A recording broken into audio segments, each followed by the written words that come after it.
મોદી કેબિનેટનું સ્વરૂપ નક્કી થઈ ગયું છે, જેમાં મહત્વના ખાતા ભાજપ પાસે છે, જ્યારે કે અન્ય ખાતાઓ એનડીએના સાથી પક્ષોને સોંપાયા છે.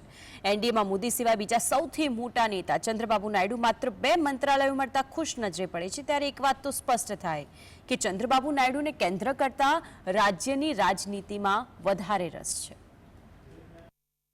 લોકસભા ચૂંટણીના પરિણામ બાદ એનડીએ નેતા નરેન્દ્ર મોદીએ કેન્દ્રમાં ફરી એકવાર પોતાની સરકાર બનાવી છે.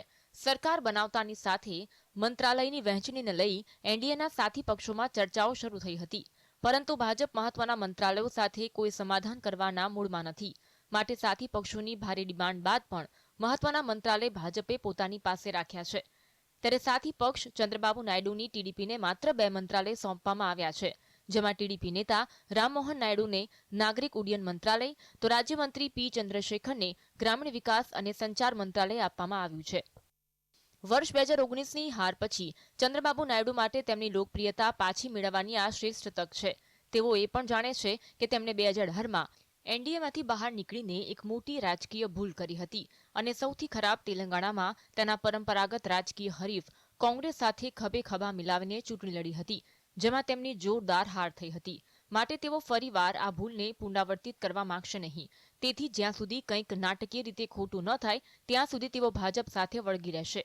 એ વાત સાચી છે કે આંધ્રપ્રદેશની જીત સંપૂર્ણપણે નાયડુ અને પવન કલ્યાણના પ્રયત્નો પર આધારિત છે, પરંતુ તેલુગુ દેશમના વડા જાણે છે કે કેન્દ્રમાં ભાજપ રાજ્યને આગળ લઈ જવાની તેમની યોજનાઓ માટે નિર્ણાયક છે. તેથી તેમનું ધ્યાન સારા વિભાગો પર ઓછું અને નવી દિલ્હીથી સારી નાણાકીય સહાય મેળવવા પર વધુ છે. તેઓ અનુભવી રાજકીય નેતા છે.